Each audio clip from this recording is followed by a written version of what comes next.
So we were taught coming up that civilization sprang into existence roughly 10 to 7,000 years ago in the cradle of civilization that is Sumeria. We are given this kind of story of humans went from throwing stones and unga bunga bullshit to agriculture, language, mathematics, religion, society in general, the arts, out of nowhere after so many hundreds of thousands of years of being primal. This notion is not only ridiculous, but even a child will think to themselves that there's no way that that's correct. Even when my son, who is 10 years old, learns about this in school, he comes up with his own theories, and sometimes it's fun to speculate. And I know a very popular one is there was some kind of divine or alien intervention, something that came along and took the primal man and genetically enhanced it or gave it sentience, higher consciousness, and thus kick-started that civilization. So what seemed like a misinterpretation or a mistake of archaeology and science has now been brought to light as not only false, but a complete lie. With the discovery of Göbekli Tepe, which predates anything Sumerian and Egyptian, just about anything else that we have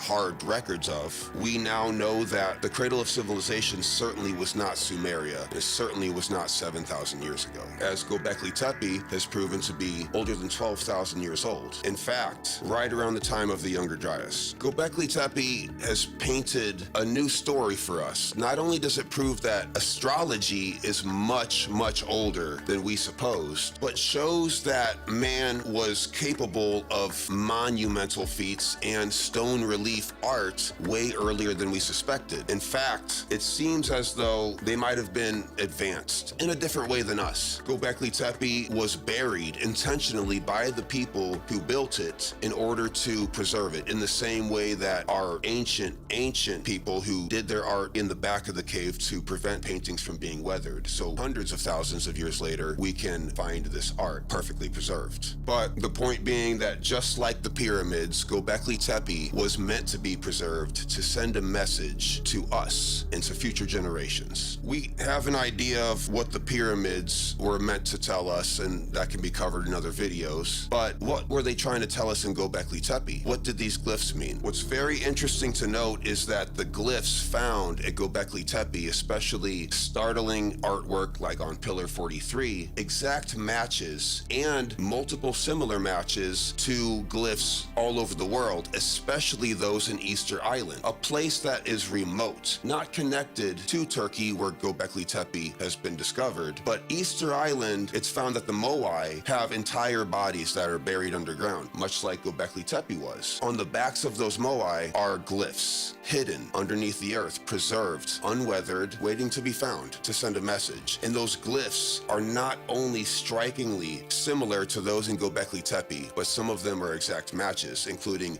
zodiacal symbols and what seems to be warnings. The glyphs seem to hint at catastrophes coming from the sky. Symbolically translated, it seems to point to a particular star system of a great flood, and astrologically, we have been visited. We know that every culture on Earth has flood myths, legends of society, people starting over. With those myths comes another archetype, another similarity from culture to culture, religion to religion, unconnected, or so we're told, is this idea of teachers arriving from unknown lands to teach the Aboriginals aspects of their society from the land in which they came. Anyone watching this channel might be familiar with Thoth, the Atlantean, Quetzalcoatl, Enoch, and really the list goes on of these characters who seem to show up to these peoples after catastrophes in order to bring their technology and their knowledge to them,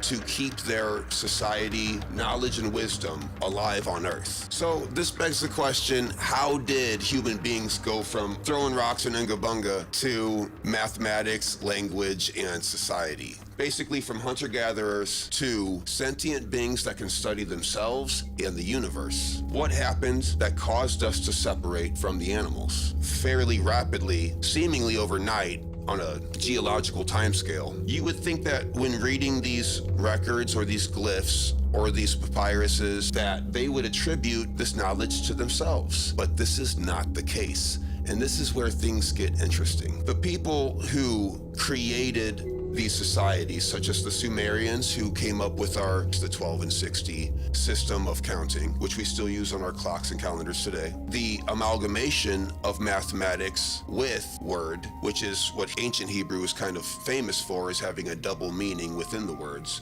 which we have today lost. And even the, shall I say, unnecessary, which would be art. I'm not saying that art is unnecessary, but it's not detrimental to survival, which is what the people before these teachers had came to them were pretty much dead set on. They were in survival mode. What is it that caused them to go from survival mode into creation mode? Despite the rumors of genetic transmutation by the Anunnaki and even stoned ape theory, which you've heard of, that psilocybin was consumed by ancient man and brought us to consciousness, there are other myths involved here that are worth paying attention to. Could it be a combination? Yeah, already? This is really early in the video for you to show up with the snake. I haven't even got to Quetzalcoatl. Look, BOM. He's done Oh, shedding. he's done shedding. He's beautiful now. This guy's been shedding for 3 days, so he's looking a little rusty. But now hold him up to the camera. He's super shiny. Look at his tail. It's super red. Yeah, he's very slick and smooth. I should cut my fingernails again. He's jabbing into them. Oh, really? Show him the black tongue. Show him how black the tongue is. Don't move the camera, though.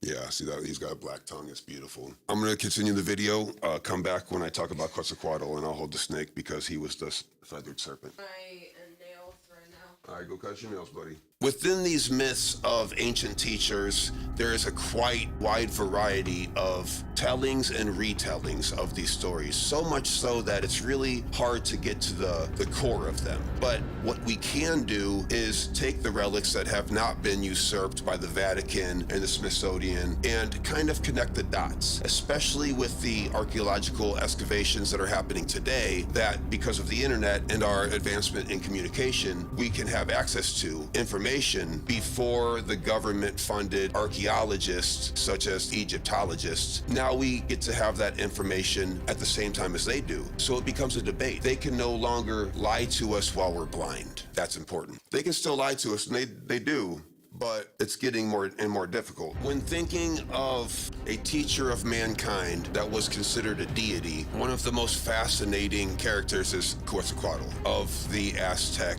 culture. Quetzalcoatl translates to feathered serpent, but it seems as though this was a man and not literally a feathered serpent, as we are going to learn a little bit later. In very ancient times, realized beings such as shamans to teachers and pharaohs were not depicted as humans, or at least as full humans. They took on these symbolic characteristics of animals. If an animal symbolized something, a characteristic of consciousness or knowledge, that person would be associated with it, such as Thoth having the head of an ibis, which was associated with wisdom, and the crescent moon. The story of Quetzalcoatl did not begin with the Aztecs, though. The ancient Olmec civilization lasted from 1200 BC to 400 BC. Quite a run. And that's interesting to note, considering that a lot of these ancient civilizations lasted a lot longer than we have been here in the time that we have been keeping records, which is arguably about 2,000 years,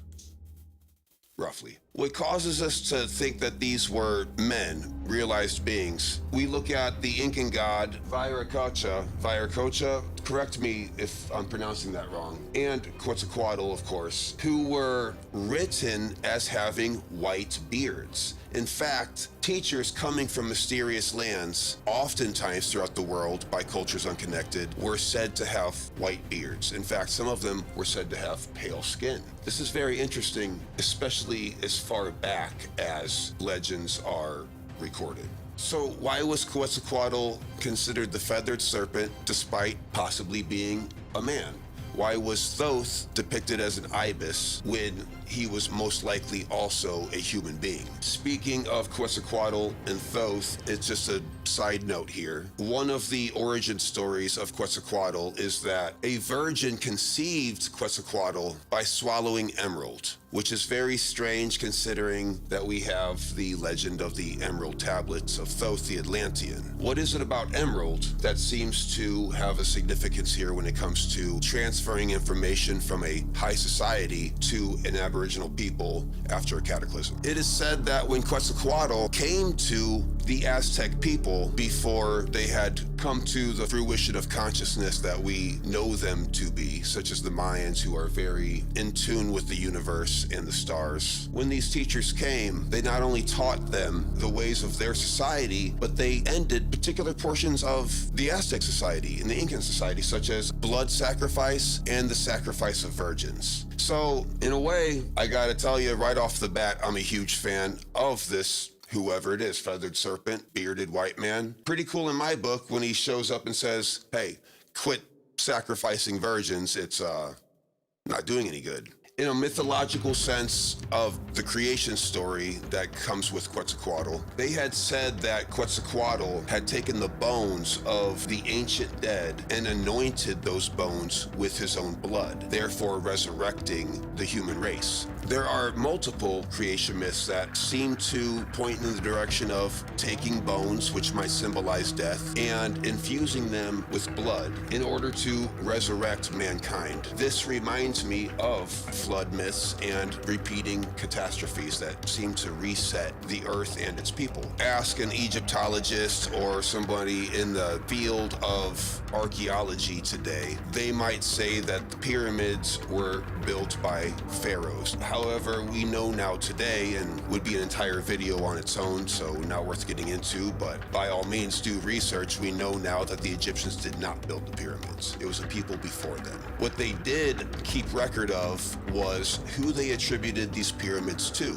No matter what culture you look at that had pyramids, which was pretty much all of them, pyramids are all over the world. And I mean, there's no coincidence there because it is the most sturdy way to stack stones. The idea that they were used as temples, and especially the idea that they were used as tombs, that, as we were told in school, as we know now, was not only false, but a lie. We gave them the benefit of the doubt when we found out they were wrong, but when they started making excuses despite the new evidence, we now know that it's a complete lie. In fact, it's meant to cover something up. But what is it? If not maybe just to cover up the fact that these experts don't want to admit that they don't know. It's back to the drawing board with this new information. Some interesting similarities between these pyramids on other sides of the world. For example, the Aztec pyramids at Chichen Itza and the pyramids of Giza both have incredible, mathematically astronomical precision that not only maps out our sense of being and our place in the solar system, but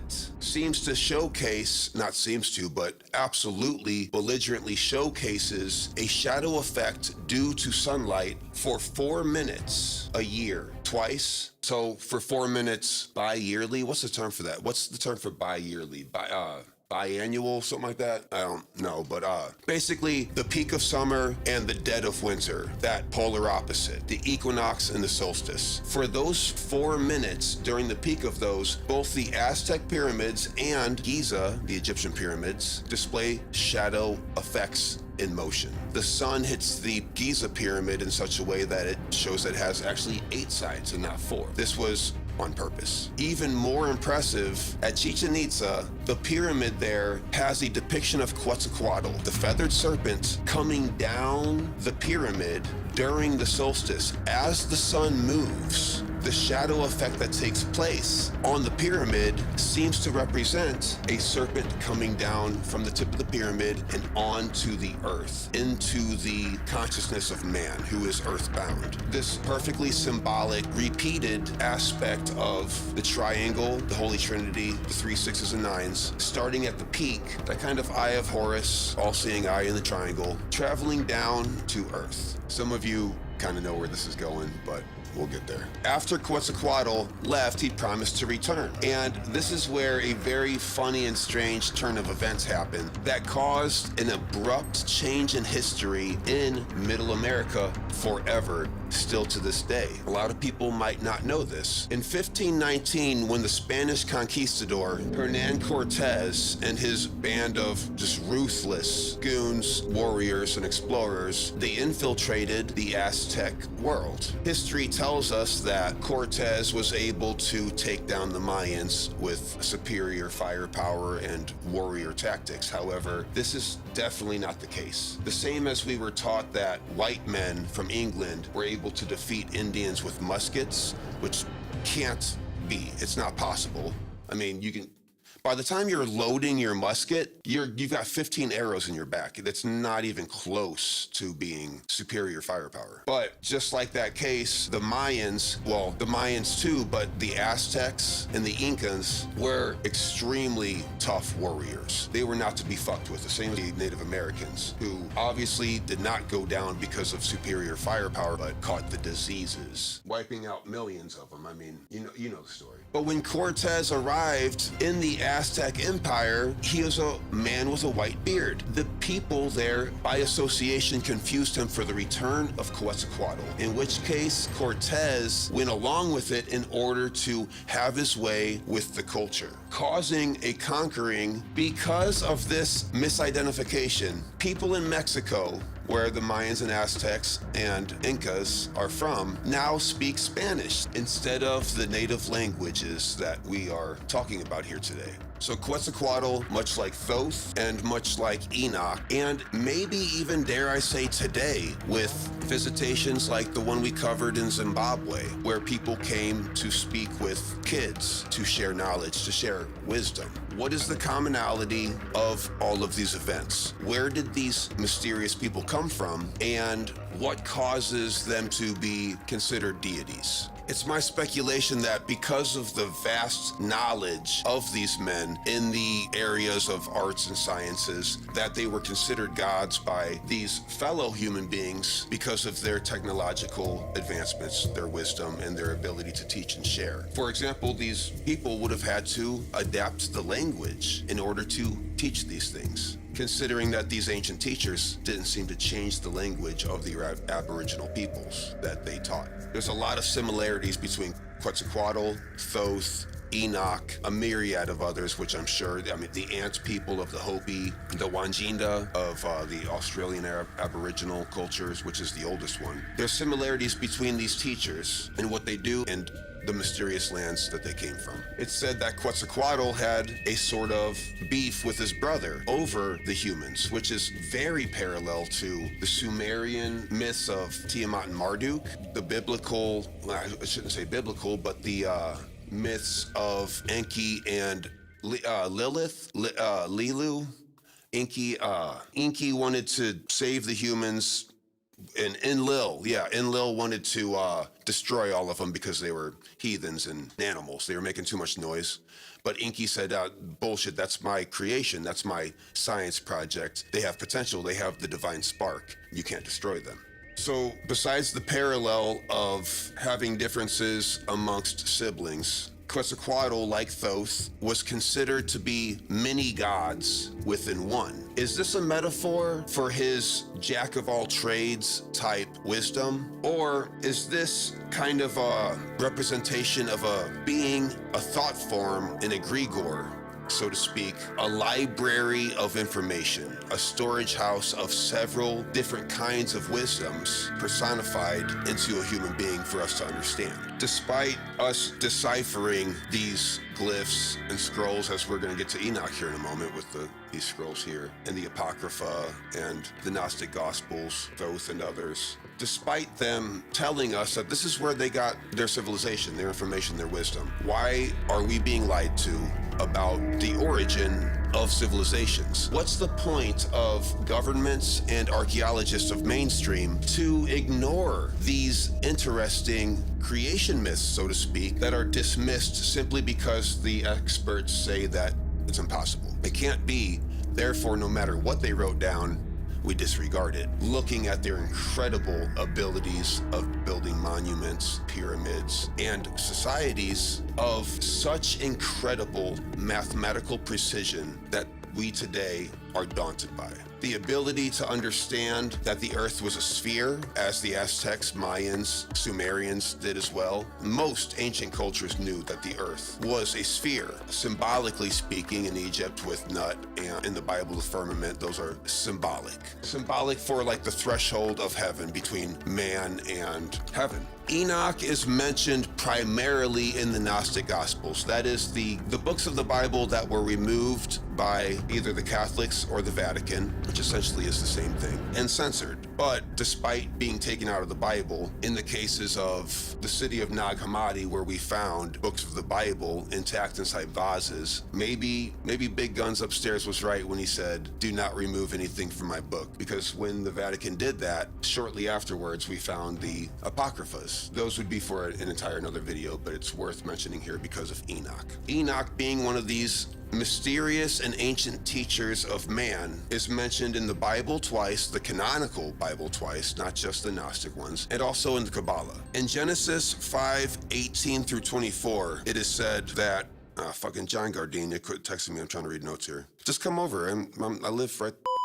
Quote, "And Enoch walked with God, and he was not, for God took him." This scripture has led to such wide ranges of speculation that, I mean, essentially, it's up to you what that means. Besides bringing wisdom to man, describes the fall of angelic beings into the earthly realm, as well as the man Enoch and his ascent into becoming an immortal being, an angel known as Metatron. If you're familiar with my last video, that's very interesting, calling Enoch in his final form Metatron, considering that we know about Metatron's cube and the mythology of Saturn. It is said that Enoch was able to perceive and understand the angelic realm through the chariots of Ezekiel. Enoch, known as the Son of Man, was indeed gifted with knowledge from divine sources and worked as a bit of an interpreter between the above worlds and the below worlds.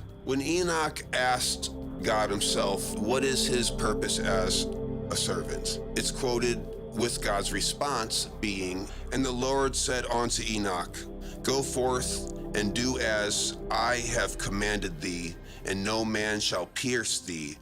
Open thy mouth, for all flesh is in my hands, and I will do as seemeth me good." If you want to leave comments about the Demiurgos based on that, that's up to you to do. I'm not going to go there. He continues, "Say unto this people, choose ye this day to serve the Lord who made you. Behold, my spirit is upon you. Wherefore all thy words I will justify. And the mountains shall flee before you, and the rivers shall turn from their course. And thou shalt abide in me, and I in you. Therefore walk with me." This seems to be a man with doubt about his purpose because of his mortal form, being reassured by some sort of higher intelligence that he has a purpose, a message to spread. Elsewhere, quoted in the Bible, the people of the city of Enoch were so righteous that, quote, "The Lord came and dwelt with his people while they were on earth. And righteousness will I send down out of heaven, and truth I will send forth out of the earth, to bear testimony of mine only begotten. His resurrection from the dead, ye," or yeah, maybe yeet, I don't know. "And also the resurrection of all men." And also the resurrection of all men. What does that remind us of? "And righteousness and truth will I cause to sweep the earth with a flood, to gather out mine elect from the four quarters of the earth unto a place which I shall prepare, a holy city." This is the city of Enoch.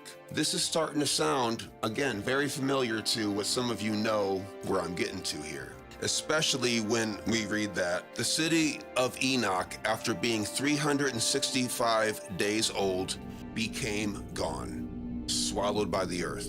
All of the people, all of the homes, all of the culture disappeared without a trace. We might ask ourselves, I mean, yeah, we understand that cultures throughout history have mysteriously disappeared, but what causes the city of Enoch to completely vanish? And what does that remind us of? These extremely technologically and wise advanced cities vanishing seems to resonate a lot with the idea of Atlantis, Plato's Atlantis to be specific. The legend of Atlantis that was passed down from Egyptian priests to Plato's grandfather or great uncle. What was his name? Leave me in the comments what his name was, but Plato was not known to be a liar.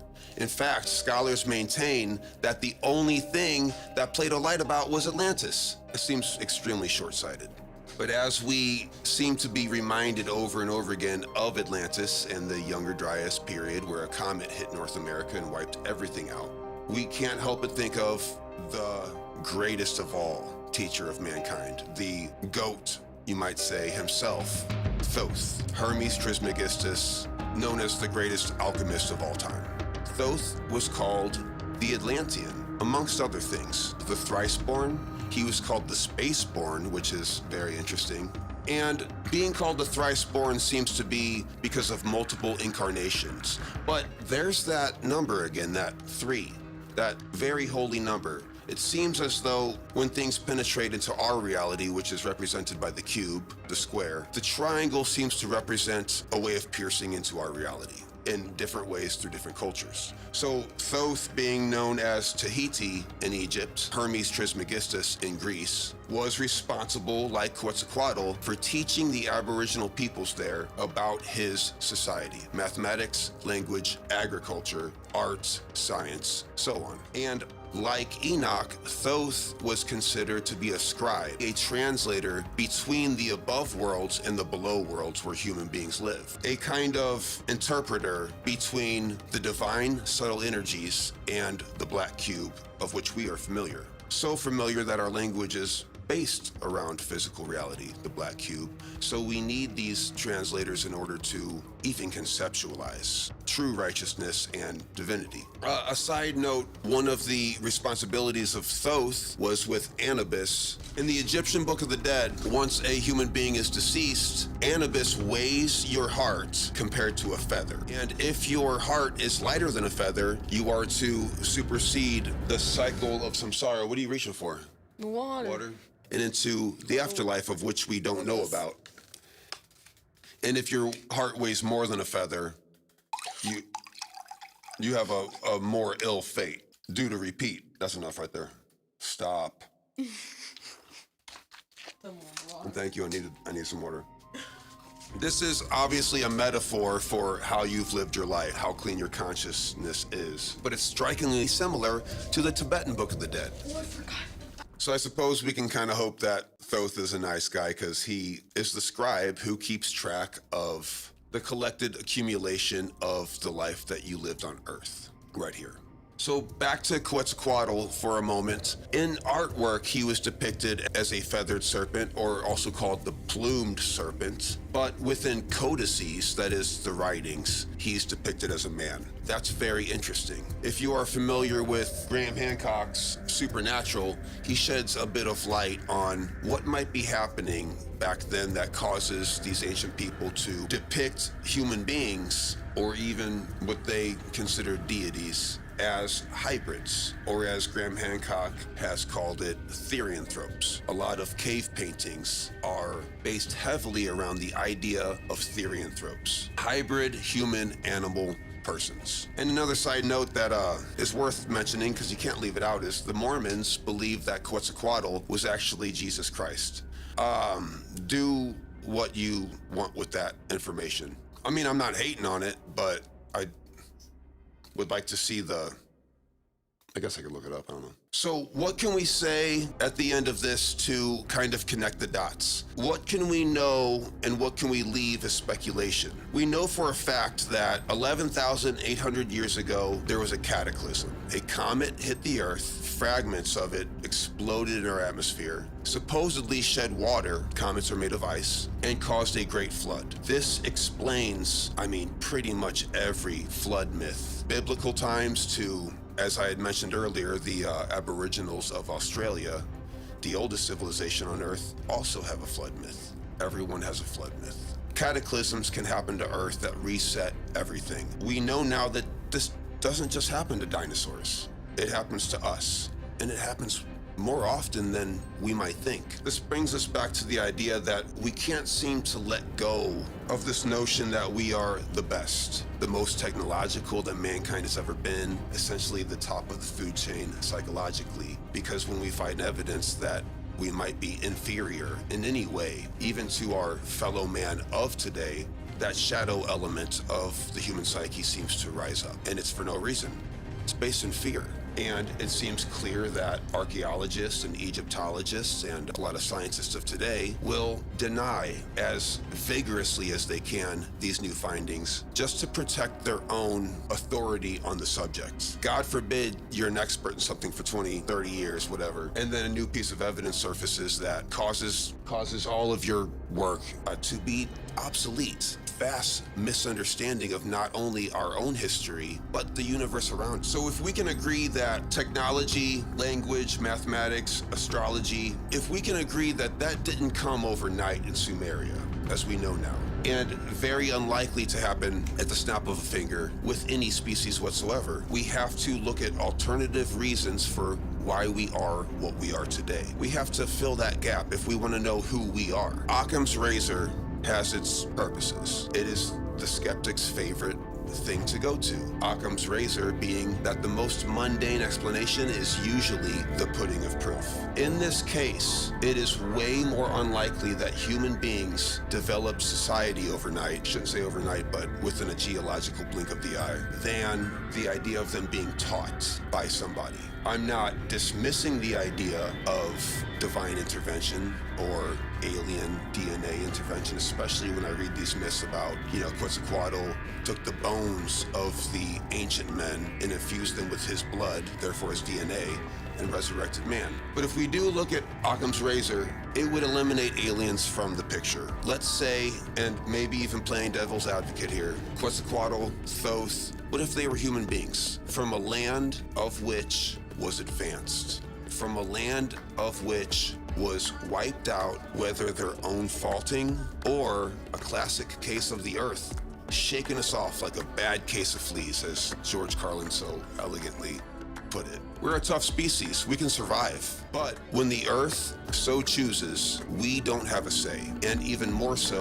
when the cosmos chooses our fate, we definitely don't have a say, especially back then. The warnings found in the glyphs at Göbekli Tepe and the back of the Moai at Easter Island and several others should be heeded. They have said to us clearly from centuries ago, through their monumental stone structures that have lasted all of these centuries, they have warned us. They have said, guys, things come from the sky and it will destroy you. It doesn't matter how advanced you are. The universe will kill you and will kill you without remorse. So this idea of like in Sumeria, Enlil wanting to wipe out humanity with a great flood, but Enki, the serpent of Eden, so to speak, and that's a speculation at best, by the way, saying, you can't do that. It's not fair to these people with the divine spark. They have it. We created them. They have to be given a chance to thrive. Was Enlil and Enoch actual people, deities, aliens, or were they a metaphor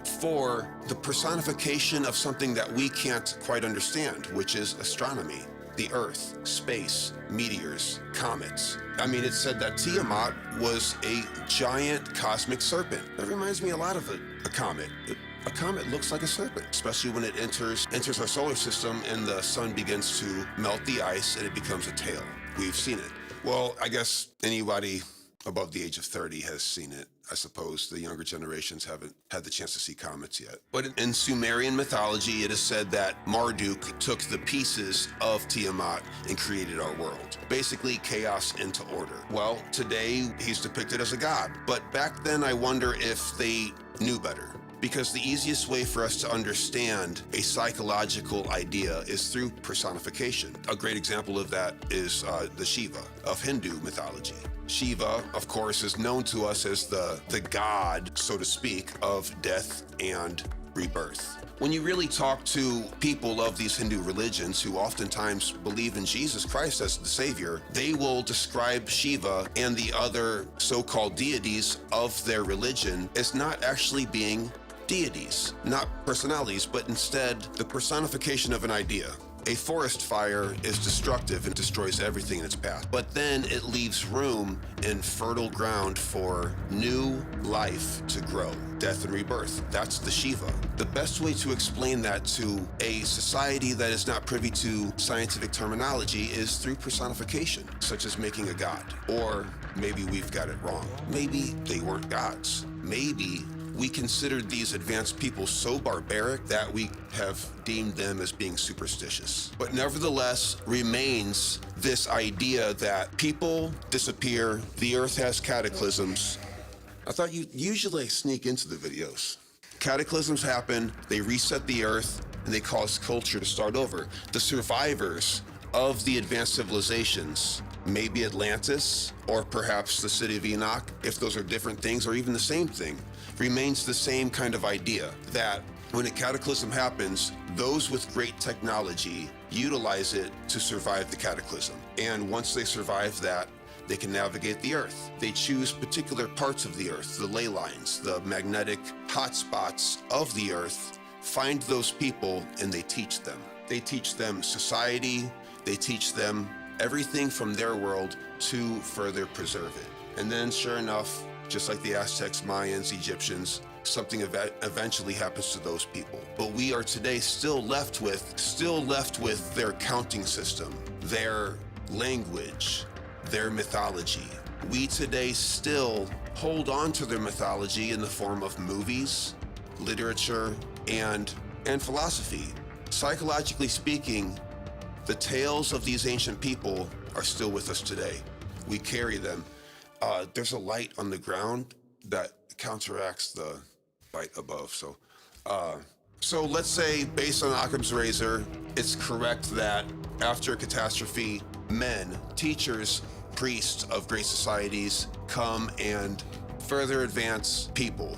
Where did they go after which? Quetzalcoatl, Thoth, a numerous amount of others disappear after their work is done, and sometimes they promise to come back. Does that indicate to us that it's a metaphor for something within us that needs to be awakened? Or is it literally meaning that they will be back one day? And if so, where did they go? Underground? Agartha? Am I stretching pretty far to mention Agartha? I mean, that's up to you. The idea that they came from space is something that I'm not 100% sold on, but I will entertain the idea. But I think it's far more likely that human beings as a biological entity are weak and subject to the Earth's wrath. Therefore, metaphorically speaking, God's wrath. If we are to be wiped out, it's not an issue for Earth. Volcanoes, hurricanes, asteroids, even poisonous gases that are released. Human beings have been reduced down in population to thousands, many times throughout history. And when that happens, the survivors carry on their legacy. These legendary and mythological teachers of mankind, were they men? Were they gods? Were they aliens? Were they a figment of our imagination? Are they a sort of byproduct of our collected consciousness? Are they the personification of hallucinogens that is rumored to have kickstarted our evolutionary traits of ideas? Whichever the answer is, I don't think it's important. I don't think it is as prevalent as what we should be learning from these concepts and these ideas. To find out who, when, where, and what happened is the goal of science, and I respect that. But the primordial question, the real question, the why, that's for the philosophers. That's for mythology.